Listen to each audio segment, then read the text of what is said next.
Boa tarde, oh, meu Deus do céu. Bom dia a todos. Eu estava conversando com as pessoas aqui. Gente, eu venho uma vez por ano. E é que negócio, a gente abraça, parece que, né, que a gente está ali, né, convivendo, é uma afetividade, né, um amor muito intenso. Isso é muito bom, muito gostoso.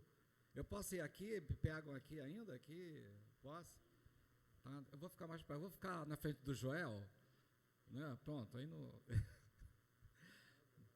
Mas eu queria começar falando uma coisa muito importante. Todo mundo, aí já vem ajeitar aqui, né? Porque eu fico quietinho aqui.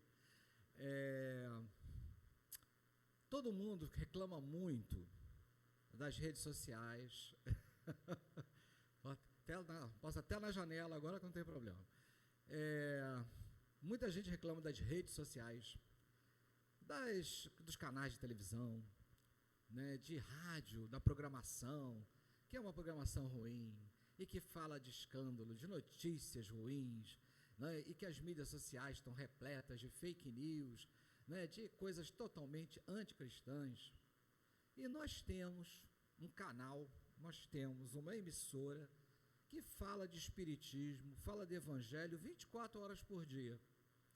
E pouca gente ouve, pouca gente assiste. Estou falando da Rádio Rio de Janeiro. Ah, mas a Rádio Rio de Janeiro é 1400 AM. Gente, mas sabiam que sábado chega a 20 mil ouvintes por minuto? Muita gente ainda ouve a Rádio Rio de Janeiro no rádio. Mas ela está no YouTube, ela está no Facebook e ela está também lá no celular, no aplicativo. E aí eu fico ouvindo as pessoas reclamando que não tem programação de qualidade e tudo, mas, gente, não ouve a rádio dos espíritas. Não prestigia. Então, eu peço a vocês, baixem o aplicativo, a Rádio Rio de Janeiro Oficial. Se pegar, não sei se pega na região de vocês, 1400 AM no rádio. Tem no YouTube, tem no Facebook, ouçam a Rádio Rio de Janeiro, porque o bem é muito tímido. Os espíritos falam isso, né? E o mal é muito sem vergonha. Aí você pega uma rede social, né, de um youtuber desse que só promove fofoca.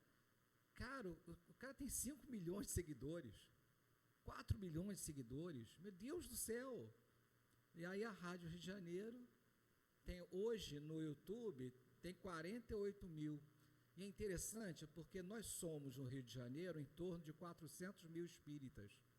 Quer dizer, os espíritas não estão nem aí para o espiritismo, que é colocado numa rede de comunicação de massa, que é uma rádio. Então, ouçam a Rádio Rio de Janeiro. Se não gostarem, liguem para lá, né? 3386-1400, liga e reclama. Diz assim, não estou gostando da programação, não. Né? E diz por quê para a gente melhorar. Então, o Wagner, ele falou uma coisa muito importante mesmo, né? Da gente eleger uma data para homenagear alguém que deveria ser homenageado todos os dias. É um golpe, claro que é golpe comercial, isso aí é uma jogada. Né? Ontem, vocês viram o noticiário? Eu dei uma olhada, o shopping estava abarrotado de gente, muito bom, gente, é legal, é bom, consumir é bom, não é bom ser consumista, consumir é bom, porque já pensou, se a senhora não compra uma camisa aí, né, não compra aí o seu calçado, o que acontece? A pessoa fica desempregada. É muito bom consumir, a gente deve consumir, não pode ser consumista, né? Não vai sair comprando 10 camisas dessa, porque aí é supérfluo. Então, é bom, isso aquece o mercado, como eles dizem, mas a gente não tem que lembrar da mãe só domingo, no segundo domingo do mês. Não é assim que funciona. E aí tem outro raciocínio também que o Wagner pegou, que é muito interessante, que é que a gente já deve ter sido mãe, numa outra encarnação. Já tivemos essa oportunidade, né? Aí não deu certo, a gente encarnou assim mesmo, sabe? Espera um pouquinho depois, né? Mas é provável, é muito provável que nós tivemos reencarnações onde nós fomos do sexo feminino.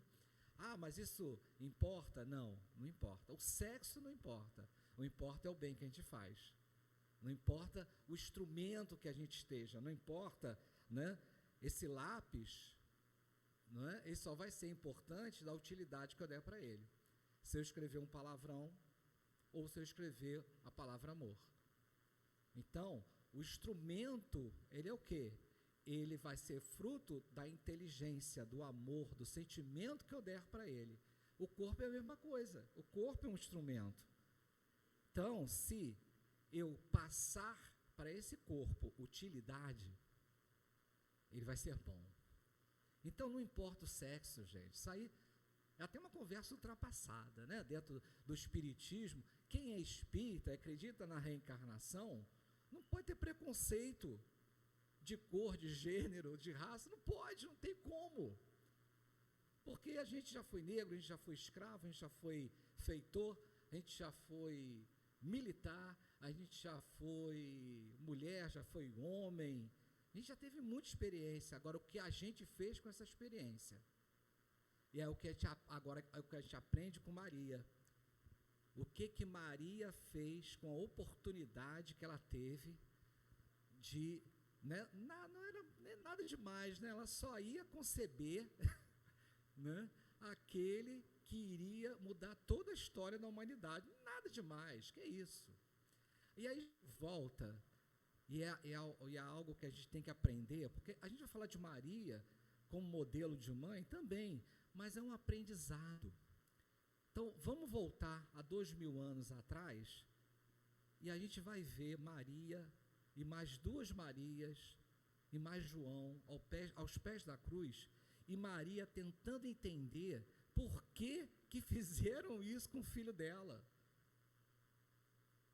E como toda mãe, ela volta e lembra daquele garotinho que brincava, né, que estava ali em volta do poço, né, e que brincava na frente da casa, e que era já um garotinho muito bonzinho, né, e com poucos anos de idade, já com uma idade de se movimentar, de já falar, gente, ele trouxe 2 ladrões para dentro de casa, para dar o que comer, de beber, e para falar do reino de Deus. Ele era jovem, e já falava disso, e Maria ficava impressionada com aquilo, e sabia que aquele menino ali tinha um futuro, mas ela, ao mesmo tempo, se preocupava muito, e ela fazia uma pergunta que toda mãe faz: meu Deus do céu, qual vai ser o futuro do meu filho? Toda mãe pensa isso. E como toda mãe, Maria preocupada: meu Deus, o que vai ser desse menino? Desse jeito tão bom. O mundo vai engolir esse menino. Não é assim que a gente pensa? Maria pensava também assim. Ela se preocupava, é o coração de mãe. E aí ela volta e está ali na cruz, o sangue escorrendo. O menino foi torturado por 3 dias. Ele ali sendo executado como um ladrão comum. Ela chorando. E chega aquele momento tão especial, quando Jesus recupera um pouco o fôlego, ainda tonto, mas ele vê João, porque João tinha chegado e tinha abraçado Maria. E aí Jesus, olha, ele muito preocupado, mais com os outros do que com ele: filho, olha aí a tua mãe. Mãe, olha aí o teu filho. E a cena se segue, Maria muito aflita, até que tudo se consuma, e Maria vai para Bataneia, né? Todo mundo sabe onde é Bataneia, né? Já teve lá fim de semana, nunca passou um fim de semana em Bataneia? Não sabe o que você está perdendo? Bom, Bataneia, gente, é um lugar que fica perto do lago de Genezaré, naquela região da Judéia mesmo, né? É uma cidadezinha, né? Lá moravam parentes de José. E Maria vai para lá, né? Porque a gente sabe, né? Mulher, naquela época, era menos valorizado. Um animal era mais valorizado que uma mulher. Era mais jogo você ter, né? Cavalo nem pensar, só quem tinha cavalo era o Império Romano, tá? Então era cavalo, mulher aqui embaixo, né? Mas esquece cavalo, o cavalo estava muito acima, né? Entre você ter algumas ovelhas e ter uma mulher, claro que você vai ter ovelha, porque a mulher só dá despesa. Não mudou muito, né? Olha que a mentalidade, 2000 anos, não muda muito, é interessante, até é uma boa pensar sobre isso, né? Então, é menos dor de cabeça você ter os animais que vai te dar um dinheirinho do que a mulher que só vai te dar despesa. Então, o que é que acontece? A mulher é totalmente desprestigiada, desprovida, e se ela não tivesse o apoio de parentes, tchau. Eram raras as mulheres na sociedade daquela época que tinham algum prestígio, alguma iniciativa e aceita pela sociedade para tocar a vida dela sozinha. Era muito difícil. Geralmente era o que? Eram as prostitutas, né? Eram respeitadas até certa idade. Muito bem, então, gente. O que acontece? Maria vai para Bataneia. Agora todo mundo quer conhecer Bataneia, né? Poxa. E ela fica por lá. Mas aí aquela história, né? Ela ficou lá chorando. Será que foi assim? Né? Ou Maria começou a trabalhar, seguir aquilo que Jesus falava. Eu vi balbuciando. Você balbuciou, socorro. Trabalhar. Maria continuou o trabalho dela, tocando a vida dela. Só que aconteceu uma coisa interessante. Os parentes de Jesus começaram a disputar cargo. Porque os parentes de José, né? Então, quer dizer, todo mundo ali parente, começou a se criar uma aristocracia religiosa. Quer dizer, cargo, né? Importância. Né? Então, eu sou o presidente do Centro Espírita, né? Pô, tem que me respeitar, sou diretor, eu sou o médium principal, né? Mas hoje em dia não é bem assim, não. Hoje em dia está mais tranquilo, né? Tá não. Ainda tem uma aristocracia religiosa, né? Em todas as religiões tem o pessoal que se acha que... E começou a ver isso lá. Maria começou a ficar desconfortável. E aí começou a chegar a notícia que os cristãos estavam sendo perseguidos. Começou a perseguição aos cristãos naquela época. Estavam sendo presos, torturados, jogados às feras. Os circos romanos já devem ter ouvido falar. Bom, Maria ficou muito chateada com isso, e aí foi quando apareceu quem? João. João apareceu, porque João, ele tinha ido para a Turquia, onde é a região da Turquia, para tentar organizar a vida dele, claro, né? Porque, gente, naquela época, cristão não ficava pregando, não. A gente fica imaginando, né, os apóstolos o dia inteiro, quase flutuando, né? Pregando, né? Os caras têm que comer. Não é? E aquele negócio, Jesus ensinou que ninguém vive nas costas dos outros. Né? E Paulo depois vai afirmar isso. Então, a galera trabalhava. Durante o dia, eles trabalhavam. Tanto que os cristãos se reuniam aonde? Que era proibido. Nas catacumbas, escondido. De noite. De noite porque era porque, né, era melhor, né, mais tranquilo? Não. Porque durante o dia, o que eles faziam? Vamos lá, gente, colabora comigo. O que eles faziam durante o dia? O que a gente faz durante o dia? Trabalha. Que susto. Né? Mesmo aposentado. Quem é aposentado aí? É aposentado, né? Não trabalha, não faz mais nada, né? Trabalha mais ainda, né? Então, trabalha dobrado. Então, o que acontece? Os cristãos, os apóstolos, discípulos, apóstolos, todo mundo trabalhava e ralava muito. Trabalhava. Por quê? Porque tinha que comer, tinha que beber, tinha que se vestir. Ora, então, à noite é que eles iam falar do Evangelho de Jesus. Durante o dia, eles exemplificavam o Evangelho de Jesus. Que é isso que a gente tem que fazer. Muito bem. Maria fazia isso também. Né? Maria trabalhava. Era o trabalho da mulher naquela época, né? Pegar água no poço, né? Isso que era importantíssimo. Quer dizer, a mulher era as águas do rio, né? Fazia o papel. Né? Ela que ia fazer pão, ela ia fazer a roupa, né? Porque não se comprava roupa naquela época, alguém fazia a roupa, né? Então a mulher fazia as roupas, ela fazia comida, ela garantia o fornecimento de água. Então a mulher fazia muita coisa, ela era responsável por muita coisa. Bom, e João então, ele aparece, né? Porque ele estava tentando estabelecer. Não é muito claro. Coisa feia que eu fiz. Gente, eu estou me baseando no último capítulo do livro Boa Nova, tá? Que é Maria, inclusive. Estou me baseando nesse último capítulo. Inclusive, leiam o livro todo, é tão lindo.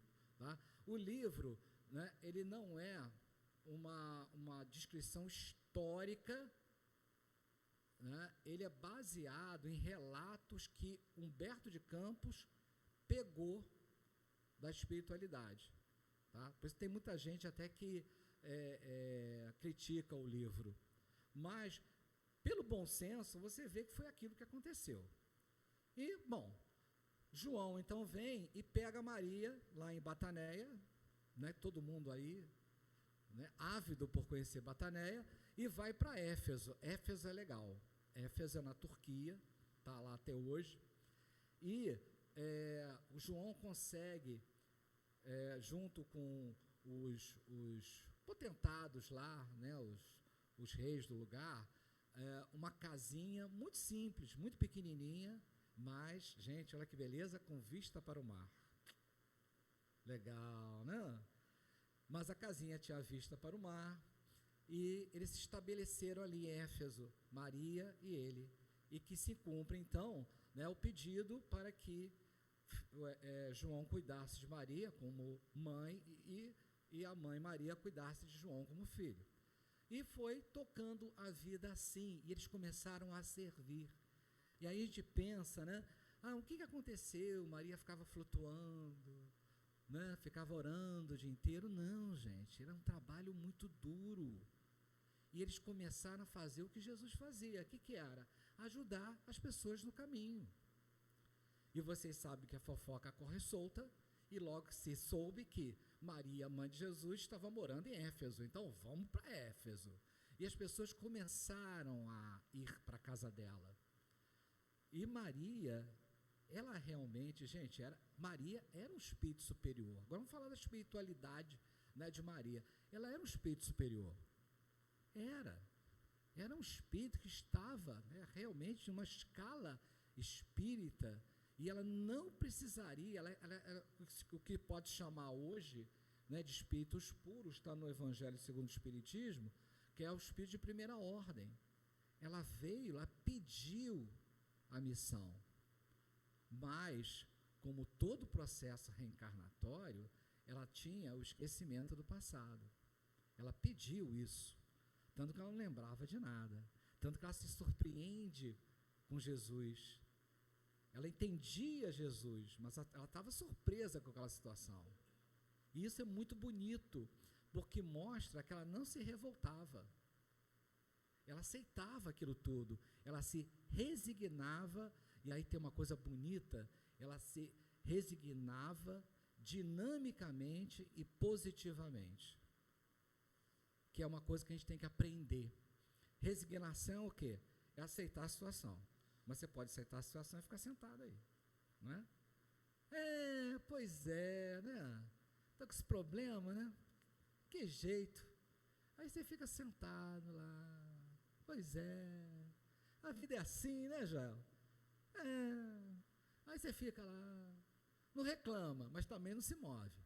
Então, você tem que ter resignação dinâmica. Ou seja, tirei uma nota ruim. Que jeito, né? não gosto disso mesmo, vai ficar assim mesmo, não, eu vou estudar. Então é o dinamismo e positivo, porque eu sei que se eu me esforçar, eu conseguirei. Então, gente, acompanhe a palavra resignação com dinamismo, vamos lá, vamos fazer, e com atitude positiva, otimismo. Então, foi um aprendizado fantástico. Então, resignação dinâmica e positiva. E foi isso que Maria tinha, porque Maria viu o filho ser barbaramente assassinado, depois de tudo que ele fez, e ela pensava nisso, assim, meu Deus, meu filho, tão bom, como é que fizeram isso com ele? Mas ela não se revoltava, ela se resignava e estava ajudando todo mundo, e sendo positiva, não, meu filho, vamos lá, vamos fazer, vamos acontecer. E as pessoas começaram a vir, e ela trabalhava noite e dia. Ela ficava ajudando todo mundo noite e dia, Joel? Não, ela tinha que costurar, ela tinha que fazer comida, ela tinha que limpar a casa, ela tinha que pegar água.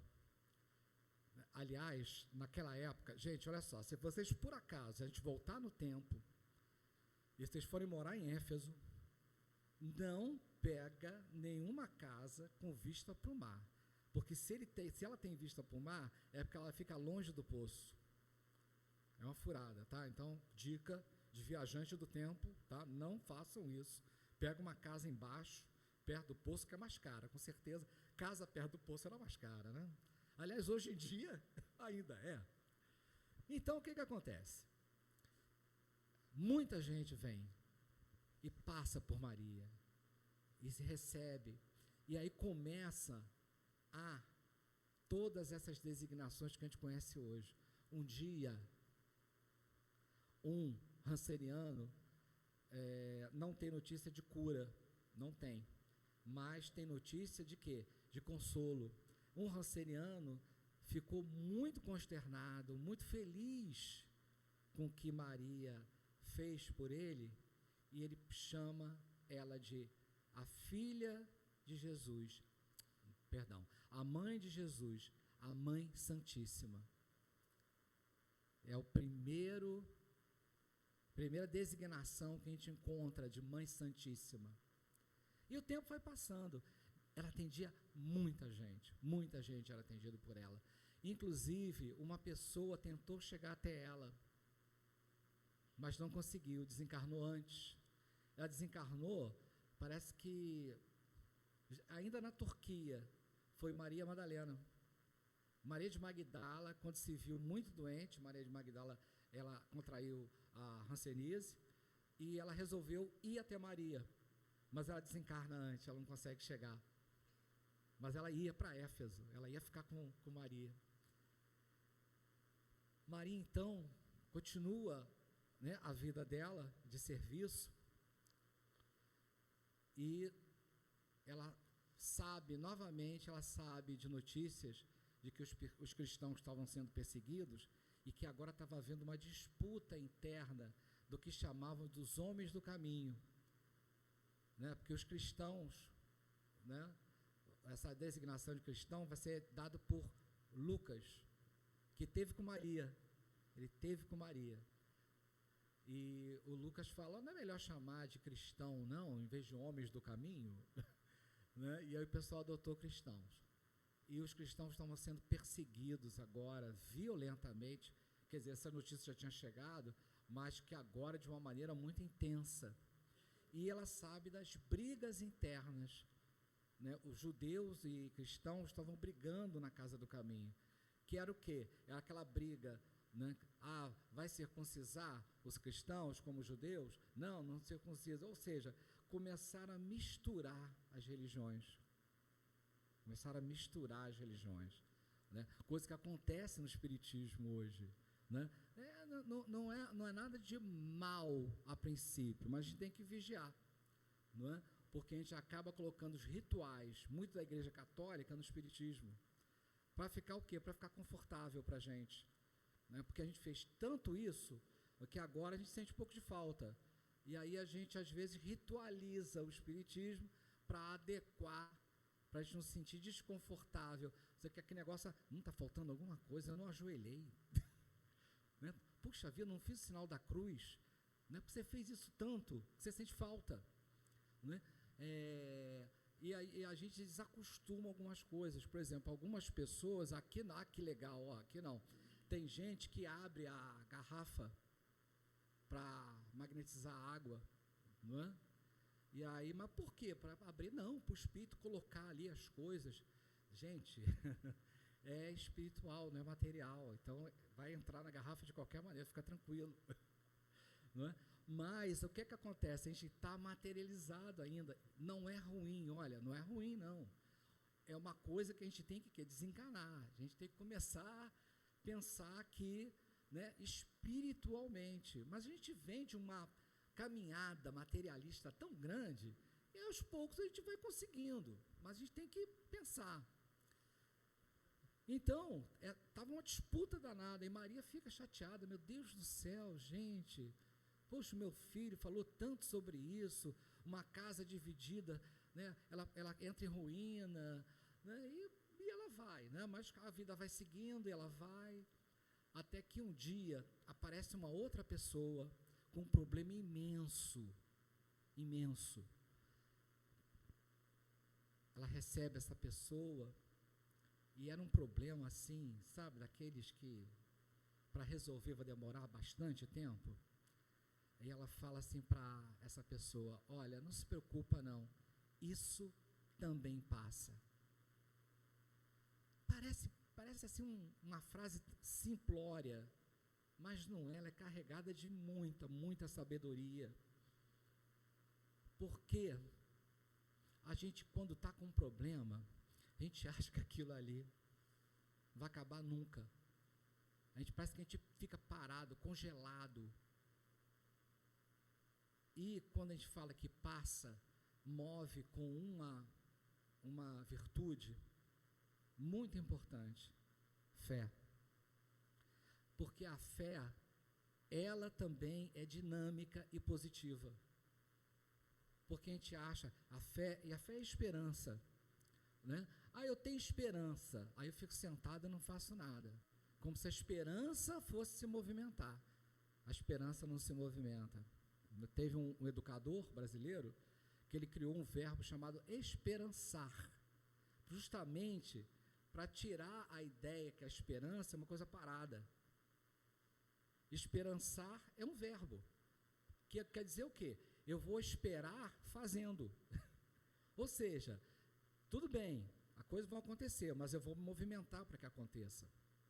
Então, quando Maria fala, isso também passa, ela está dando uma dimensão de quê? De movimento, de passagem, de vida, de continuidade.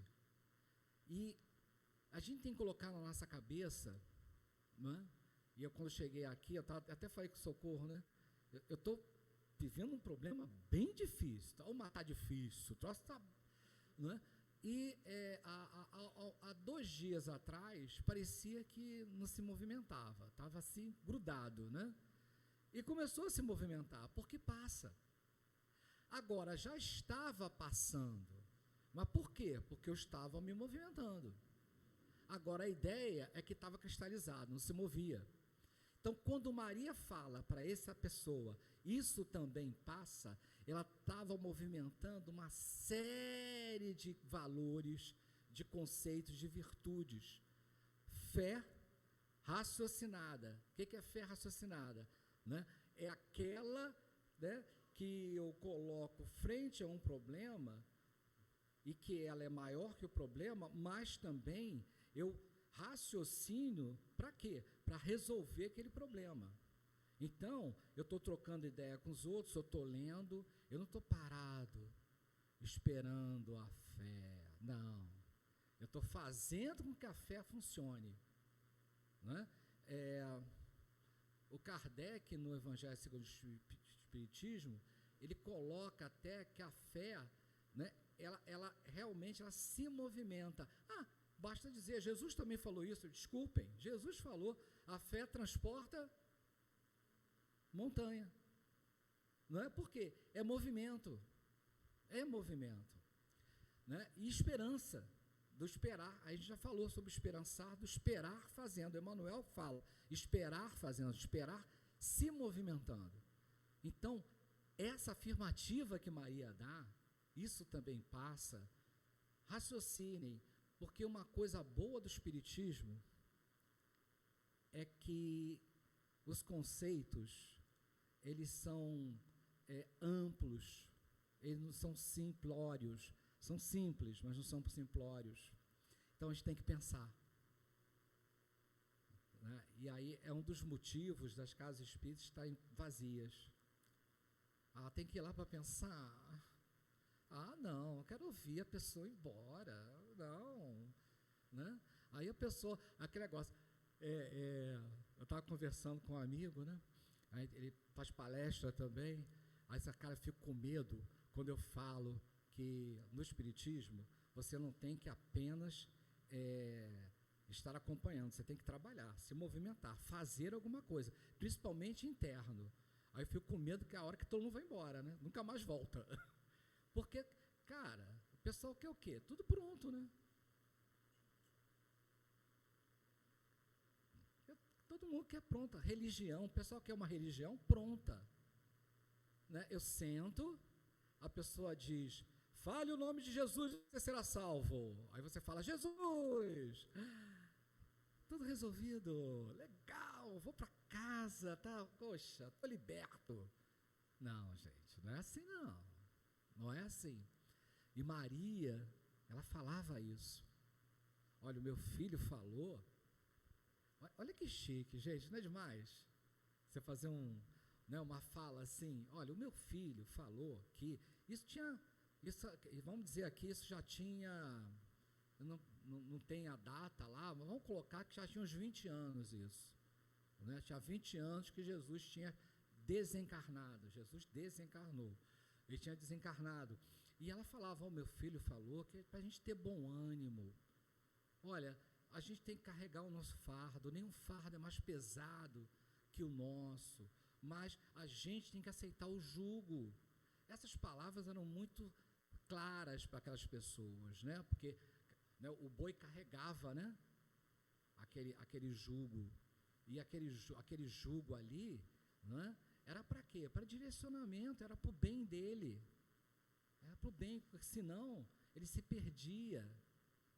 Então, gente, o de Jesus era tranquilo, o jugo dele, era muito tranquilo, porque ele obedecia às leis de Deus. Então, aquilo não machucava. E Maria explicava isso. Né? A gente sente dor, mas tem a dor que incomoda e a dor que incentiva. A dor amiga, a dor professora, a dor que disciplina.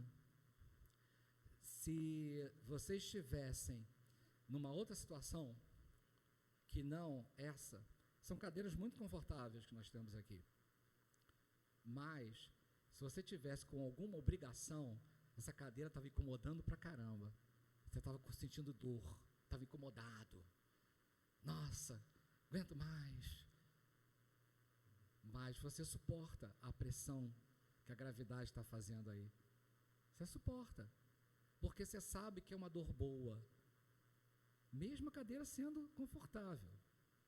Então, isso é o sofrimento. Isso que é o sofrimento, todo mundo sofre. Todo o sofrimento da gravidade é igual para todo mundo. Tem gente que reclama da gravidade. Levanta, nossa Senhora, sente o peso. Tem gente que sente o peso da gravidade. E aí, dói. Tem gente que entra numa fila feliz da vida, caramba, vou ter tempo de ler meu livro. Tem gente que entra na fila, caramba, que saco, olha só, fica olhando, com certeza aquele ali furou a fila. É isso. Então todos nós sofremos. Agora, como a gente sofre? Como é que a gente encara a dor? E Maria explicava isso.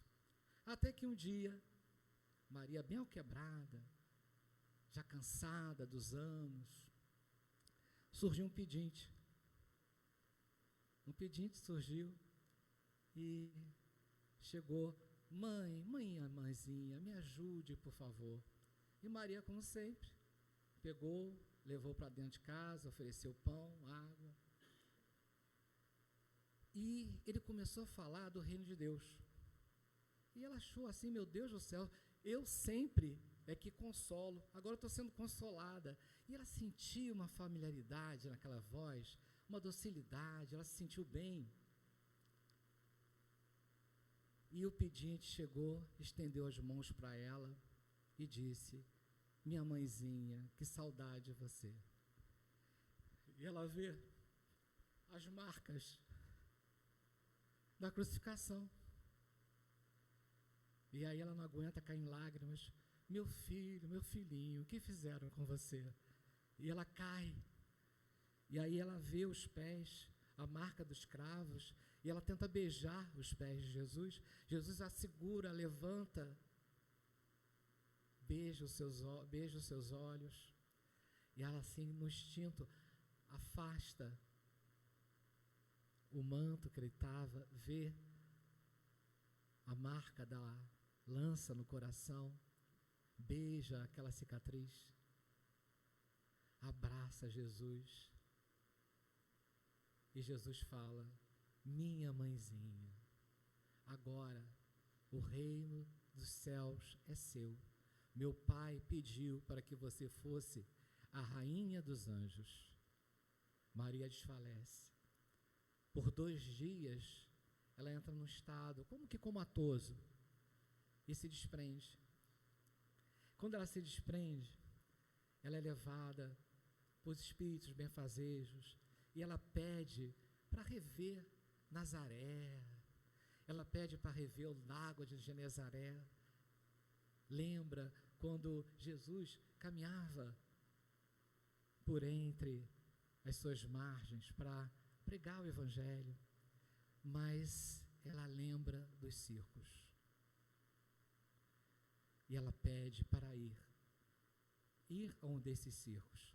E ela encontra os cristãos, encontra idosos, encontra mães que abriram mão de tudo para seguir Jesus, encontra jovens com o rosto abatido, com marcas de tortura, aflitos, porque seriam executados.